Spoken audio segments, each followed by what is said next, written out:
There's a name you've never heard. A queen who ruled with such power, such brilliance, that her own brother had to erase her from history to claim her throne. Her name was Hangbe, and for centuries she was a ghost, a whisper among the women of Dahomey, a secret passed down in coded songs and forbidden stories. But here's what makes this story absolutely chilling. She didn't just disappear from history books. She was systematically deleted. Her statues were destroyed. Her name was removed from royal genealogies. Her military victories were credited to men who never led a single battle. And for nearly 300 years, the world believed the lie. Until now, because in 2023, archaeologists uncovered something in the ruins of the Dahomey Palace that changes everything we thought we knew about African history, female power, and the lengths men will go to erase women who threaten their authority. This is the story of the queen they tried to bury, the warrior they couldn't kill, and the truth that refused to die. 1708, West Africa. The kingdom of Dahomey was unlike anything European colonizers had ever encountered.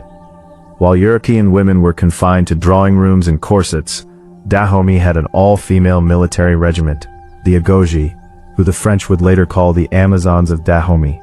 These weren't ceremonial guards. These were elite warriors who took vows of celibacy, underwent brutal training, and were considered more fearsome than any male regiment in West Africa. When King Akaba died suddenly, and yes, we'll get to how suddenly and how suspiciously in a moment, his twin children stood as heirs, Hangbe, his daughter, and Agaja, his son. By Dahomey law, the throne could pass to either gender. But here's where it gets interesting.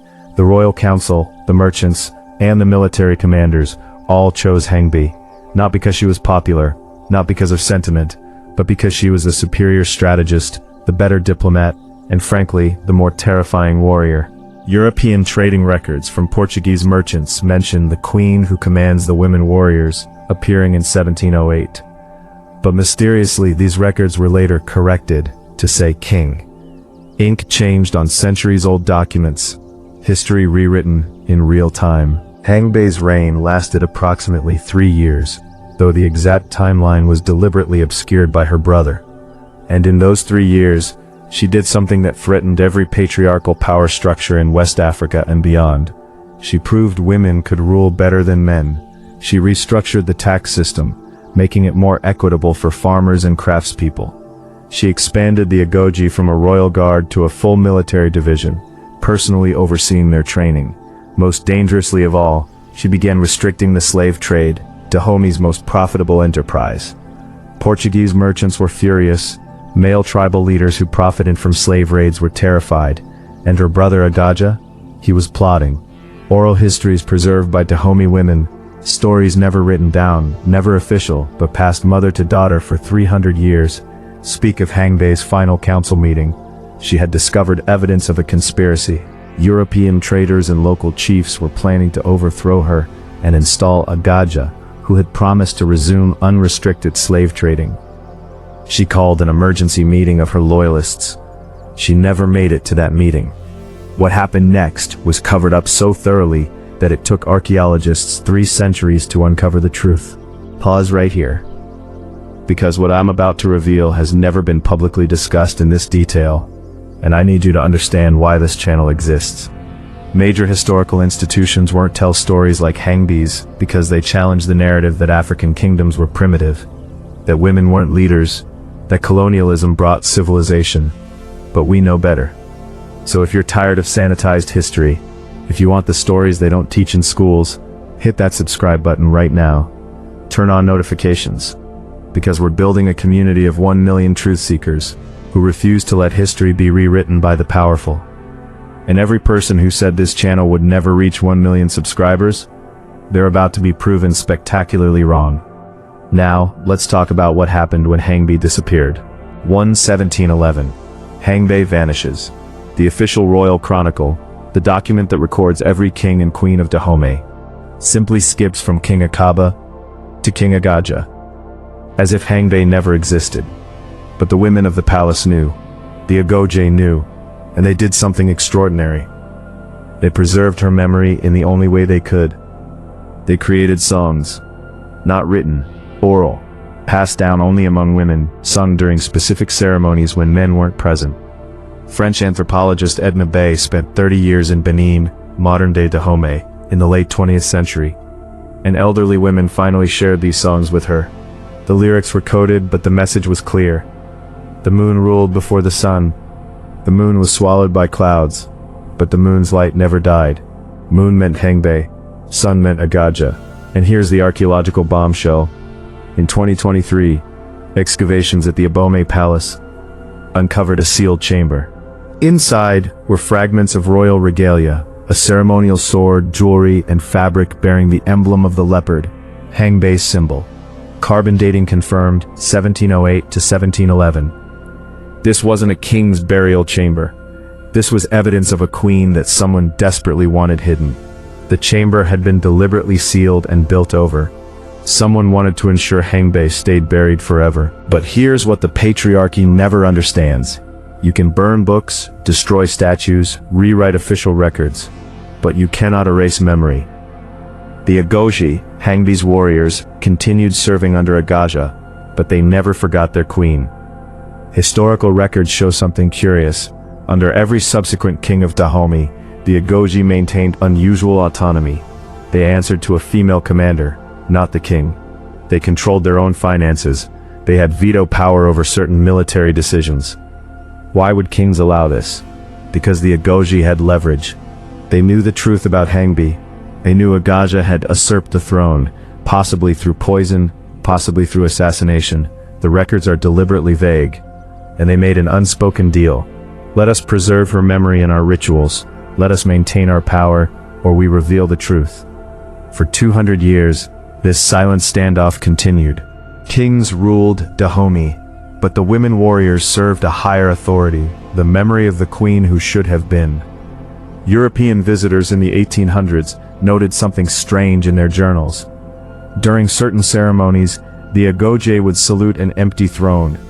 When asked, they would say, "We honor the first." Not the first king, the first commander. When the French colonized Dahomey in 1894, they encountered the Agoje and were both fascinated and terrified. These women had held back European military advances for decades. French military reports describe battles where female warriors showed fanatical courage and tactical sophistication unexpected in African forces. The racism is blatant, but the respect is grudging.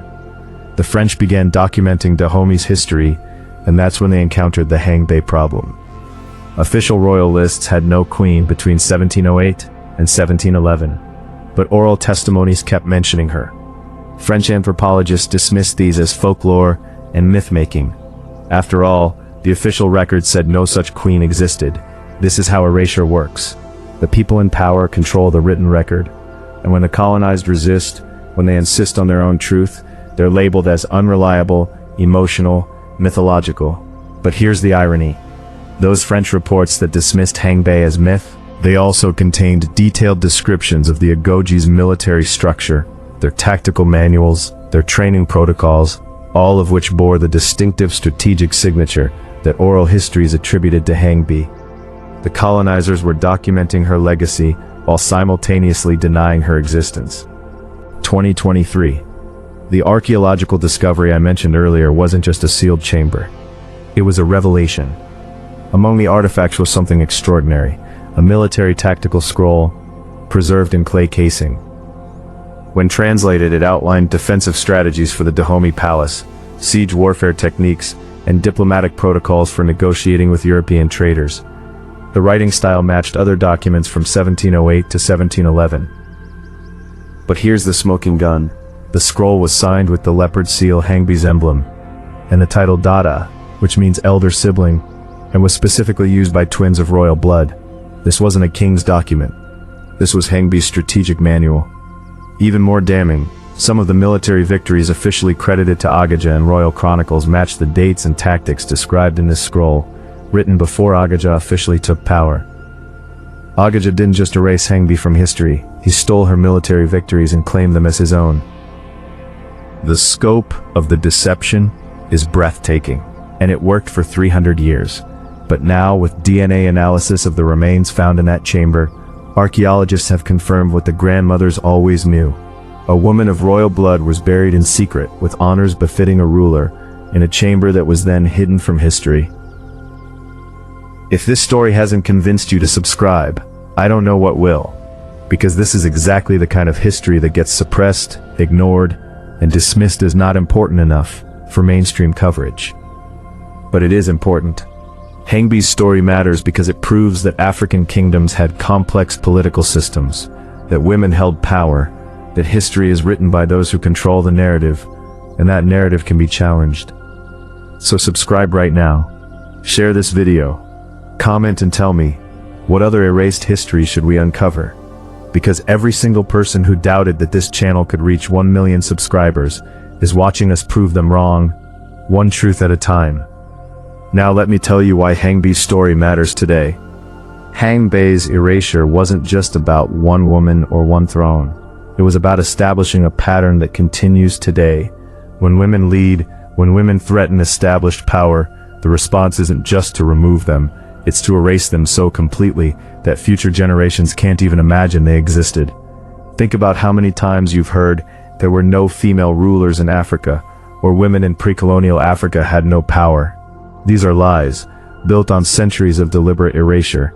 Hangbe ruled, she commanded armies, she restructured economies, she negotiated with European powers as an equal. And the only reason we almost lost her story is because powerful men understood that her existence was a threat to their authority. But here's the beautiful part. They failed. The women wouldn't let her die. Grandmothers sang songs, warriors saluted empty thrones, and eventually, archaeologists listened. In 2018, the government of Benin officially added Hangbe to the royal chronology of Dahomey kings and queens. After 307 years, she was restored. Her name is now taught in schools. Her story is told in museums. The woman they tried to erase is now immortal. And that's the lesson. Truth is resilient. Power can suppress it, distort it, bury it under centuries of lies, but truth survives. It survives in songs sung by grandmothers, in stories told to daughters, in archaeological fragments hidden in sealed chambers. And now, in videos like this one, reaching millions of people who never knew her name, but will never forget it now. Hangbe's real victory isn't that she ruled for 3 years. It's that 300 years later, her truth defeated their lies. That's the power we're reclaiming. That's the history we're restoring, one erased queen at a time. Thanks for watching. Subscribe, share this story, and remember, they can rewrite the books, but they can't silence the truth.